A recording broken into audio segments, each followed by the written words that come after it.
Yang anak HI tahu nggak sih kenapa kita harus belajar filsafat? Jadi gini, kalau dari latar belakangnya, filsafat sendiri berasal dari bahasa Yunani, filosofia dapat berarti cinta kepada kebijaksanaan atau cinta kepada kebenaran. Filsafat merupakan ilmu yang mempelajari cara berpikir. Filsafat sendiri mempelajari tentang dasar-dasar dari suatu ilmu pengetahuan, asumsi, implikasi dari ilmu seperti ilmu alam dan ilmu sosial. Ilmu filsafat berusaha menjelaskan perihal apa dan bagaimana sebuah kejadian dan bagaimana teori-teori dalam ilmu pengetahuan dapat menjelaskannya. Jadi, filsafat ini mengajari kita apa sih kerangka berpikir yang benar. Dari filsafat juga diajarkan bagaimana mengembangkan ilmu dari apa yang kita tahu.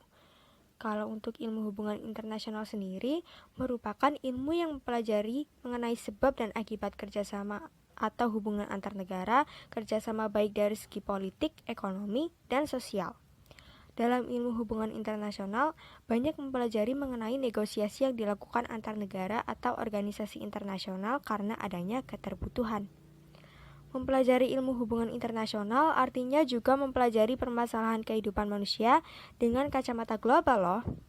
Nah, dari sana kita tentu sudah bisa mengira kenapa filsafat dibutuhkan dalam penafsiran ilmu hubungan internasional.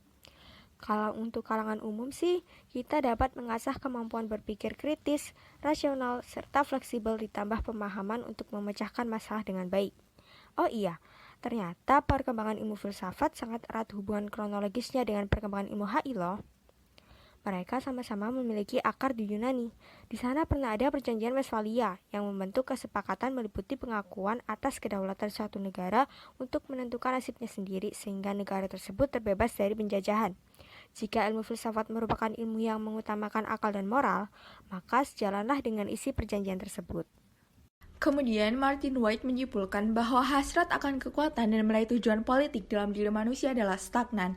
Ini terkandung pada kalimatnya yang berbunyi teori internasional adalah filsafat politis dalam hubungan internasional. Esensi filosofis yang membentuk sebuah gagasan politik tetaplah relevan hingga kapanpun, walaupun hasil yang diinginkan berbeda pada tiap zaman. Wah, kalau gitu pantas saja teori filsafat selalu relevan, seperti halnya teori Thomas Hobbes dan Niccolo Machiavelli masih dipakai hingga sekarang. Realisme klasik yang diguluskan mereka dijadikan perspektif utama dalam mempelajari proporsi penting HI, yaitu pertama, negara sebagai pelaku atau aktor utama dan yang terpenting dalam HI, kedua, negara sebagai kesatuan aktor, ketiga, negara sebagai aktor yang rasional, dan keempat, keamanan nasional merupakan isu utama. Dalam perkembangan ilmu hubungan internasional juga ada yang dinamakan Great Debate. Bahasanya, perdebatan sepanjang sejarah hubungan internasional tentang teori-teori kontradiktif yang muncul. Sejauh ini, Great Debates meliputi yang pertama realisme atau liberalisme, kedua tradisionalisme atau behavioralisme, ketiga neorealisme atau neoliberalisme, dan yang terbaru rasionalisme atau reflektivisme. Dan semuanya mendasari gagasan-gagasan yang terucap dalam diskusi permasalahan global, apalagi saat ideologi tersebut mendasari politik suatu negara. Nah, dapat dilihat ya, kalau filsafat dan ilmu hubungan internasional tidak dapat dipisahkan. Seseorang yang terjun dalam dunia ilmu hubungan internasional tidak boleh memiliki cacat logika. Namun, memahami dasar-dasar ideologi yang menjadi kerangka gagasannya disertai empati serta pola pikir yang kritis dan fleksibel. Sampai situ dulu ya, maaf bila ada salah, kapan-kapan lagi.